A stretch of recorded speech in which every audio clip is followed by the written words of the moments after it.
যখন শিং গজায় তো খালি গুতাগুতি লাগে, সবকিছুর সঙ্গে গুতায়। দেখবেন গাছের মধ্যে, বেড়ার মধ্যে যা পায় তার সাথে গুতাগুতি করে, আর একটা তো আরেকটার সাথে গুতাগুতি লাগেই।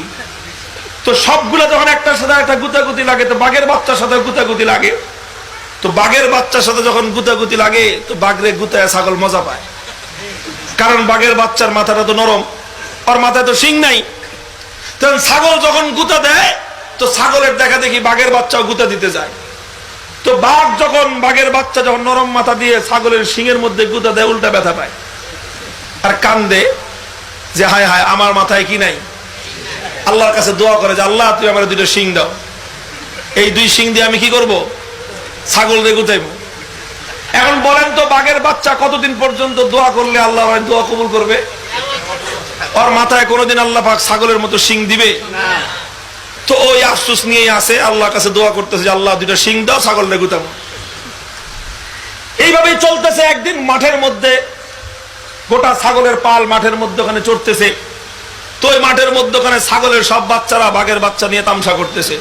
একটা মাথার মধ্যে, একটা পেটের মধ্যে, একটা পিঠের মধ্যে খালি গুতায়, আর বাঘের বাচ্চা খালি কান্দে।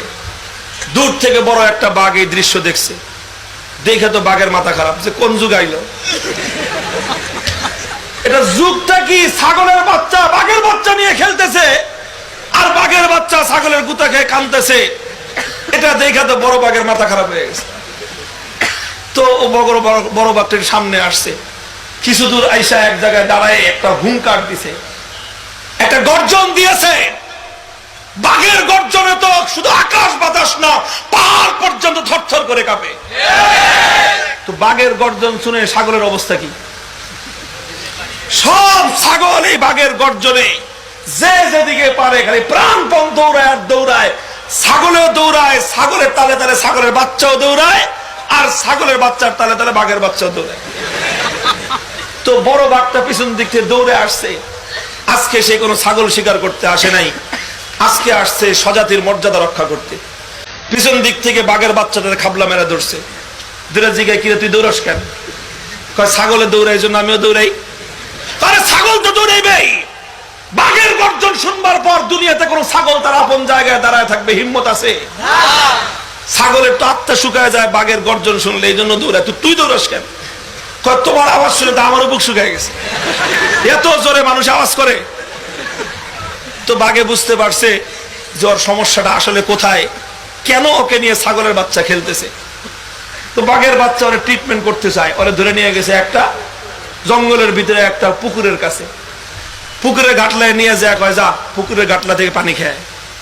এখন তো বাঘের বাচ্চা নামতে চায় না, সারা জীবন থাকছে ছাগলের সাথে, চরিত্র হয়েছে ছাগলের মতো। ছাগল তো পুকুরে ঘাটলায় নেমে পানি পান করে না, ছাগল চুঙ্গার মধ্যে পানি খায়। এই বাঘেও সারা জীবন চুঙ্গায় পানি খেয়েছে। আজকে যখন বড় বাঘ ওরে দাবরানি দিছে, বড় বাঘের দাবরানি খেয়ে পুকুরে নামছে। নেমে যখন পুকুরের স্বচ্ছ টলটলে পানির মধ্যে মুখ দিছে, তো চেহারা ভেসে উঠছে। তো প্রথমে তো ভয় পেয়ে গেছে যে এর মধ্যে বাঘ আসলো কোত্থেকে। পরে ভালো করে লক্ষ্য করে দেখে নিজের চেহারা, এটা তো আমার চেহারা, আমারই প্রতিবিম্ব। ওই নিজের চেহারা যখন দেখছে ওর ভাব পরিবর্তন হয়ে গেছে। এখন তো বুক ফুলে হাঁটে। এখন বাঘের বাচ্চাটা ওই অবস্থায় ও বুক ফুলে উপরে উঠে আসতেছে। বাঘে তো বুঝছে যে কাম হয়ে গেছে। পরে জিগায়, কিছু দেখছস? কয় দেখছি। কি দেখছস? কয় চেহারা দেখছি, আমার চেহারা। কার মতো? তোর চেহারা ছাগলের মতো? কেন ওস্তাদ আমার চেহারা তো তোমার মতো।